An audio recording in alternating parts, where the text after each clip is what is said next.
Donc nous allons commencer la leçon sur le clouage. Le clouage, comme c'est indiqué ici, est une technique impliquant des clouages. Magnifique, on ne pouvait pas expliquer mieux le clouage que par le mot clouage, c'était forcément une bonne idée.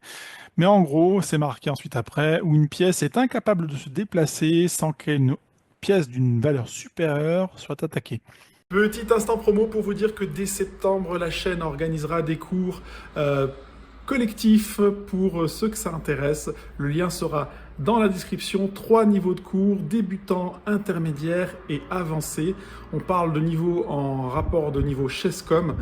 Toutes les informations sont dans la description.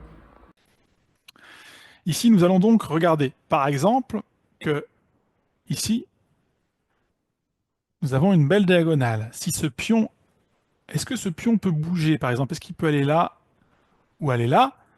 Non, pas du tout, parce qu'il est complètement cloué, sinon on perd le roi. Ce qui nous amène ici à répondre très simplement à ce problème, c'est que si on va ici, on fait échec au roi, mais le pion ne peut pas prendre la dame. Le pion ne peut pas prendre la dame parce que sinon il y a échec. J'espère que vous m'avez tous suivi. Donc ici, nous avons un exemple très simple de clouage, c'est quand la pièce qui est devant une pièce plus importante, et ici en l'occurrence la pièce la plus importante du jeu, le roi, ne peut pas bouger. Donc ici, nous avons vu que ça marchait, et nous pouvons donc continuer notre exercice. Ici, il faut prendre comme ça, et après, ici, il y aurait eu mat au prochain coup.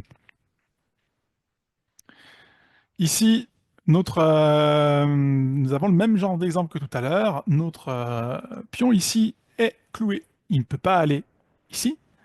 Enfin, il pourrait aller ici parce qu'il y a la tour, mais il ne pourrait pas prendre la dame si on vient ici.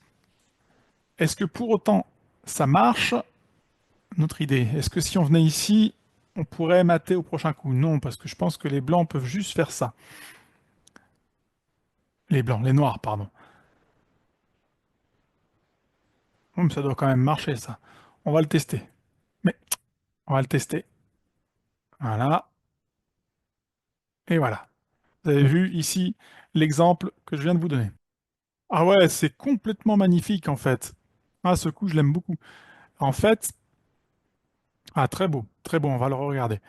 En faisant échec ici, on se met effectivement dans la prise de la dame, mais comme les noirs ne peuvent pas reprendre le cavalier, sinon ils perdent la dame, les noirs sont obligés de venir ici, et à ce moment-là, c'est la dame qui devient clouée au départ du cavalier par une attaque à la découverte. C'est très très beau, donc voilà, et ce qui fait qu'en fait, les noirs ne peuvent juste pas reprendre le cavalier. Alors ça, je pense que je l'aurais même pas vu en partie, c'est beau, c'est beau. Ah, très très beau. Et là, les noirs n'ont qu'une seule obligation de faire, quand ils sont le seul coup qu'ils peuvent faire, c'est ça. Enfin, faire ça, mais ça changerait, ils perdront leur dame. Donc, c'est leur seul coup. Ok, on va en regarder un autre. Et là, il est très facile. Je vous laisse quelques secondes pour trouver quelle est la pièce qui est clouée, quelle est la pièce qui est attaquée derrière une pièce qui ne peut pas bouger. Si vous ne l'avez pas encore, je vous montre ici, ce pion ne peut pas bouger. Donc, ce pion ne peut pas défendre ce pion. Donc, on peut ici effectivement profiter du clouage et manger le pion. Et ça va mater.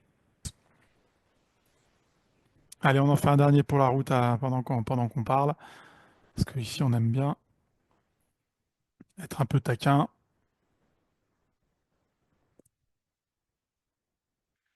Ah, j'en ai un qui est très joli.